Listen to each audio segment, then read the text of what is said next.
Hi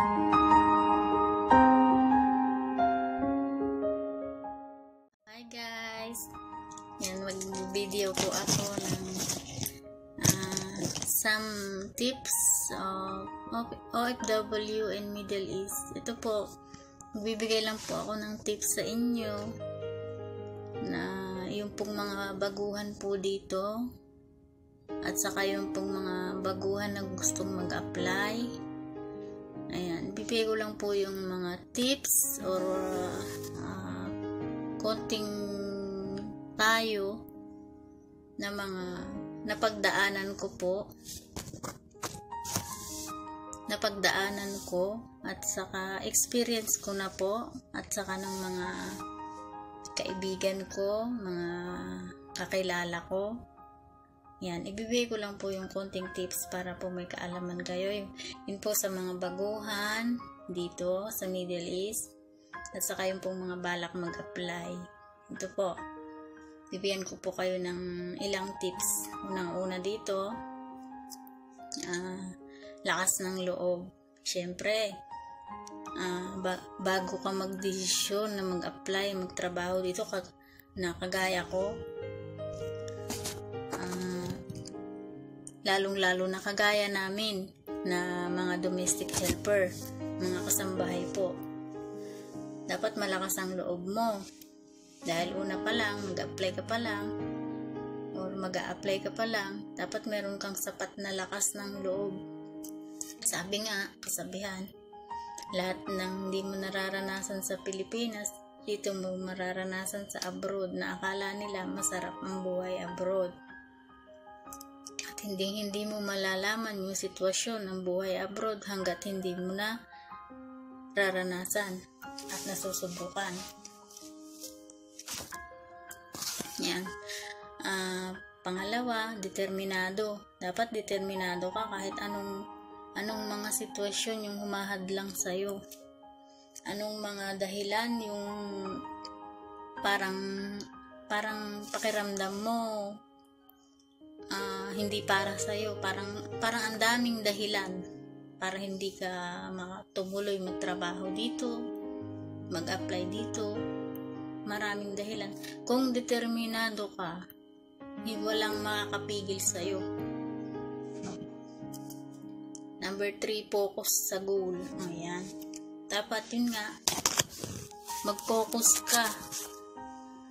Dahil kung ano yung isipin mo, kung ano yung dahilan, kung bakit ka nag-a-apply dito, kung bakit ka nag-apply dito ng trabaho, yun yung lagi mong iisipin. Huwag mong iisipin yung mga problema mo, yung stress. Huwag mong pakikinggan yung mga problema, yung mga stress na naririnig mo, na mga sinasabi ng ibang tao. Mag-focus ka sa sarili mong goal. Ang pakinggan mo yung sarili mo. Minsan or madalas pa, nagiging problema pa natin totoo lang, pamilya. Yung pamilya natin, yan yung number 1 na nagiging stress natin. Karamihan po yan, dahil experience ko din po yan, na kung lagi mo siyang iisipin at dun ka magpo-focus, dun ka na nakapokus yung isip mo, problema, talagang masisira yung diskarte mo sa buhay. Masisira yung tawag dito, masisira ang iyong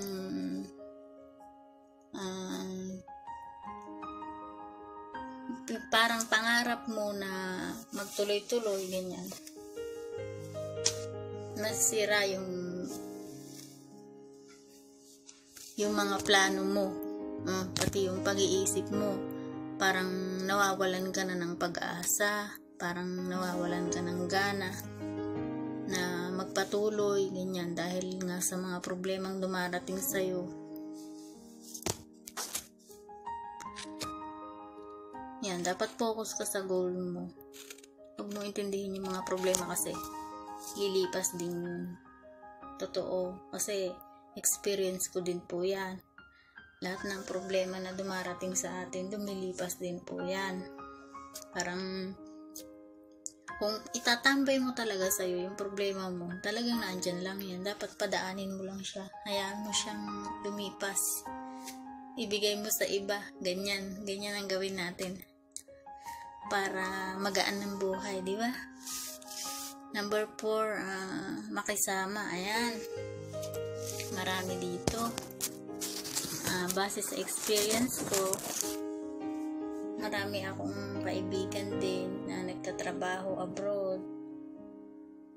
Mga kakilala, mga nakakasalamuha ko dito, mga kasamahan, mga Pilipina. Ang unang naging problema nila, yung mga kasama sa trabaho. Yan, dapat marunong tayong makisama. Kasi, nasa ibang bansa po tayo. Hindi po natin alam kung ano yung mangyayari sa atin dito. At, kung may mangyari sa atin, ang makakatulong din sa atin yung mga kasama natin, na mga kaibigan natin, yung mga malalapit sa atin. Yan dapat yung pinakikisamahan natin dito. Yan, ganyan po. Karamihan po yan, ganyan dito. Marami po kaming experience na ganyan dito. Kami po mismo, nararanasan po namin yan. Yung pakikisama na minsan, hinahabaan lang namin yung pasensya namin. Ganyan. Or minsan, baka ako rin kapasaway. Hindi. Talagang kapag nandito ka, wala ka sa Pilipinas, nasa abroad ka, malayo ka sa pamilya mo, iba yung magiging environment mo dito. Iba yung mga makakasalamuha mong tao, hindi mo kakilala. Tapos magiging, alam mo ba yung pakiramdam na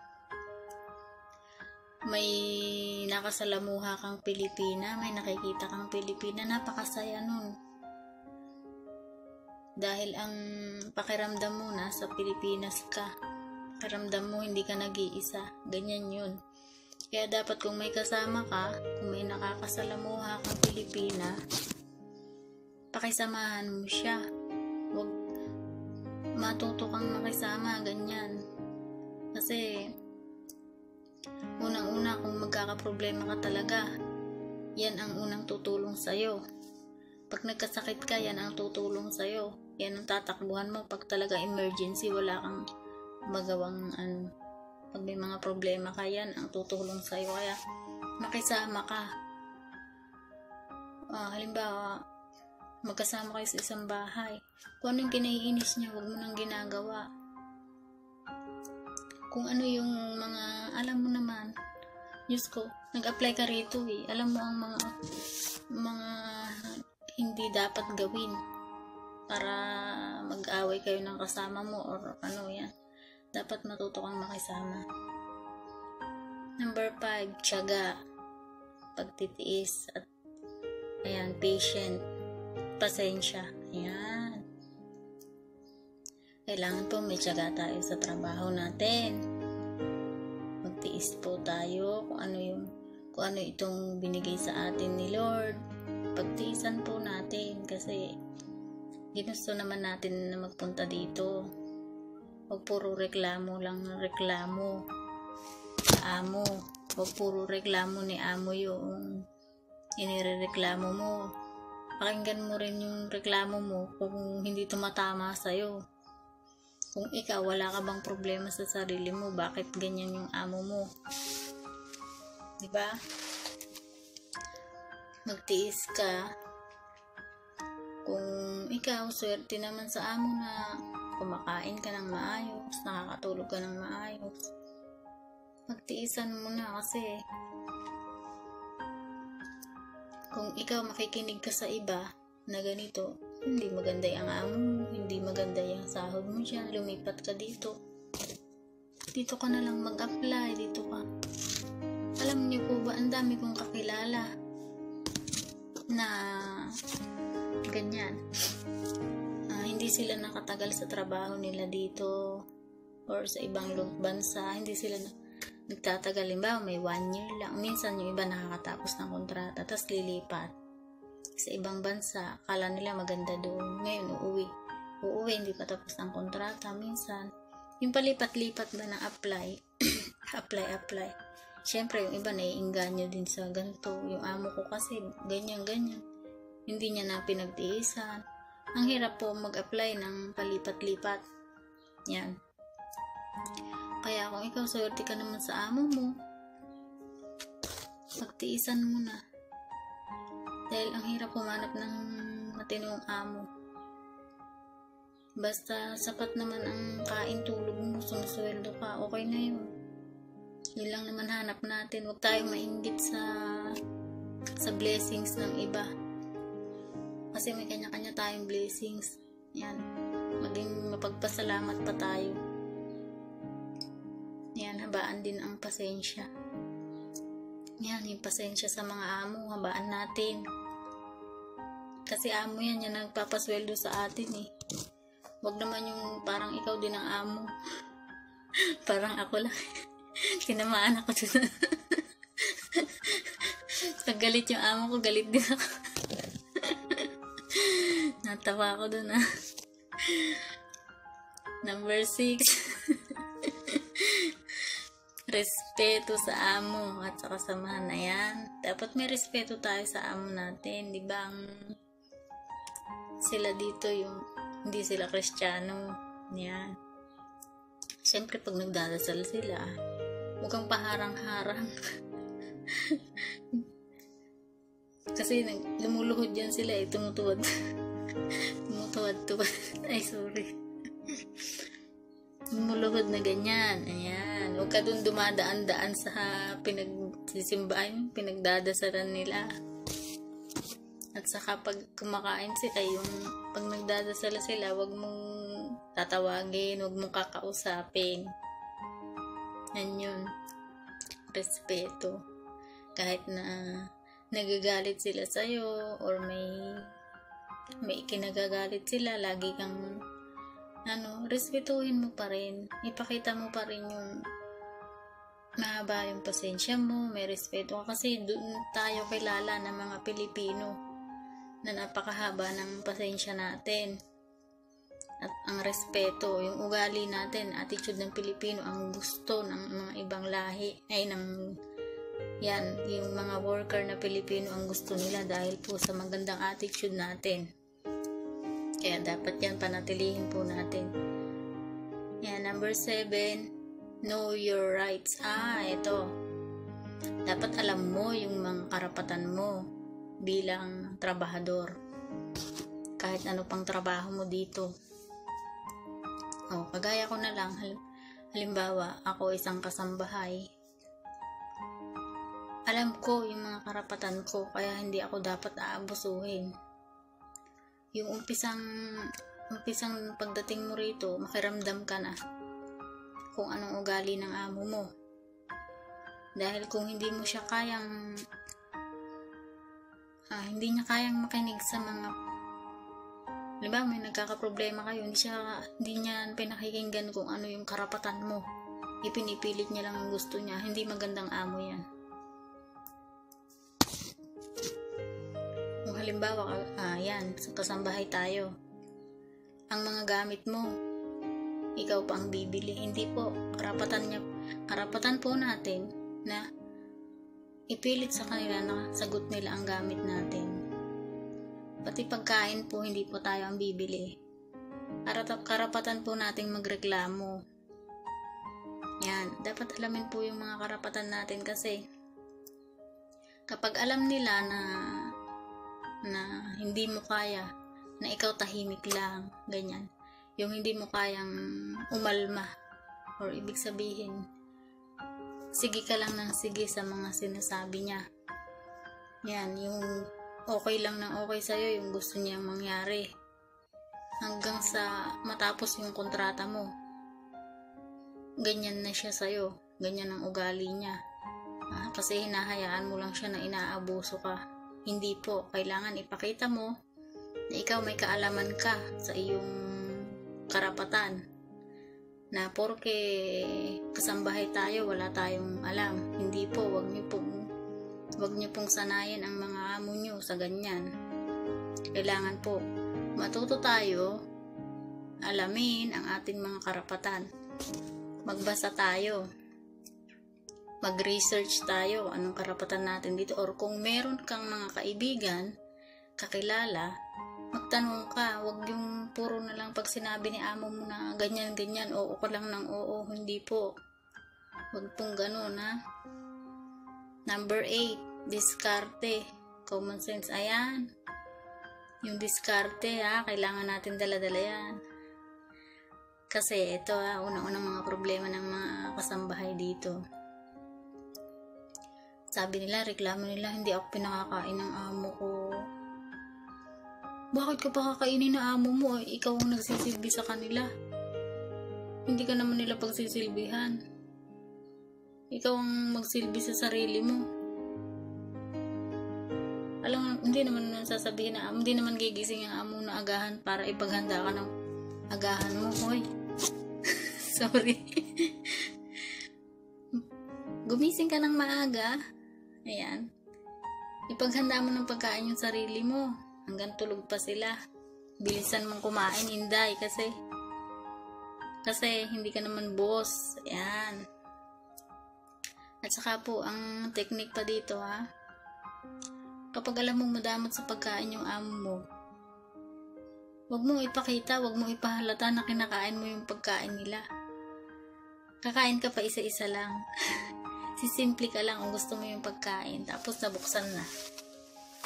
Diba? Nabuksan na yung pagkain at pa isa-isa lang yung kain mo. Huwag mong kakainin mo na yung kalahati.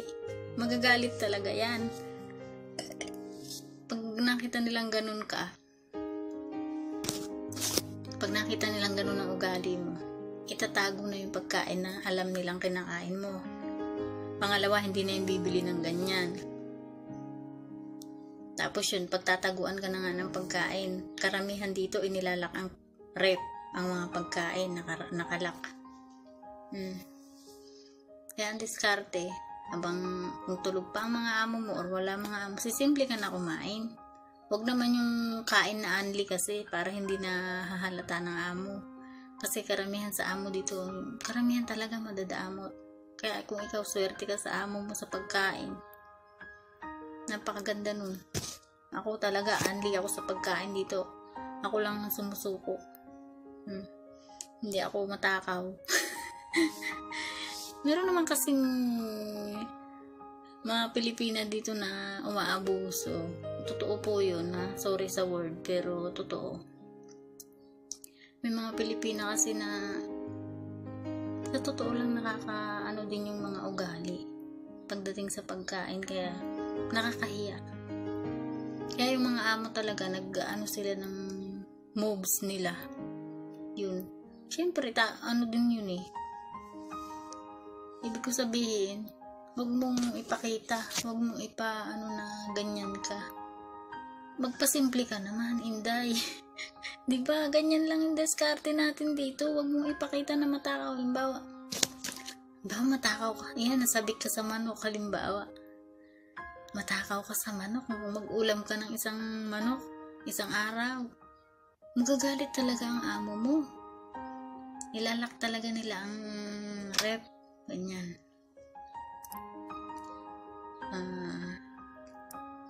Dapat simplihan mo lang yung paggawa ng pagkain mo. Natansyahin mo rin yung amo mo kung anong ugali niya. Sa umpisa, yung magluto ka magpaalam ka, sabihin mo, magluluto po ako ng kanin. Kasi po, hindi po ako sanay ng hindi kakain ng kanin. Yan, magluto ka ng konti-konti lang kasi ayaw nila nasasayang yung pagkain. Napakaswerte mo kung mayaman ang amo mo. Pero karamihan po dito, kahit mayaman ang amo, pagdating sa pagkain ng kasambahay, tinitipid po. Kaya ikaw, tansyahin mo yung amo mo kung ano ang ugali niya. Magpaalam ka, magluto ka ng kanin. Ganyan. isang tasa, isang cup, sa buong maghapon mo na yung tipirin mo, hindi, wag na maanli kain. Tapos, kahit itlog, or isang pirasong talong, ganyan. Or merong indomie, yung noodles. At saka, kung merong manok, kung ano naman, pwede ka nang kahit konti-konti lang. Kung alam mo nang mabait naman amo, magpaalam ka naman ng maayos. O lalo na kung buwisit naman yung amo mo, tansyahin mo. Wag yung basta gusto mo lang. Wag, hindi pwede yung ganun dito kasi may mga amo talaga na mahirap ispilingin yung ugali. Kaya tayo yung makisama kasi tayo yung namamasukan.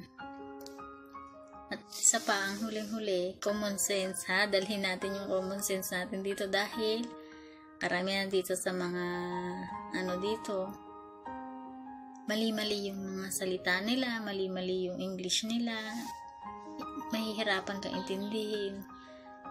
Minsan, mga sinasabi nila, ang hirap. Oo, tayo, hindi naman tayo marunong masyadong mag-English, pero nakakaintindi tayo. Yan, dapat yung mga common sense dalhin natin lagi, ha? At saka, kung ikaw, sapat naman yung tulog mo, at hindi ka naman sinasaktan ng amo mo, ayan, pagtiisan mo. Kasi ang bilis-bilis lang ng 2 taon sa totoo lang. Ako nung una akala ko hindi ko matatapos yung 2 taon. Ang hirap pa. Ay awa po ng Diyos. Pangatlong kontrata na to, di ba? Parang ang bilis-bilis lang.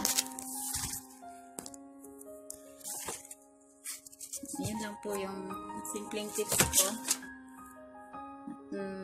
Sa susunod po ng mga video, magbibigay pa ako ng ibang mga kaalaman pa. Marami pa akong naiisip. Yung mga ibibigay ko lang na tips ay base sa aking experience.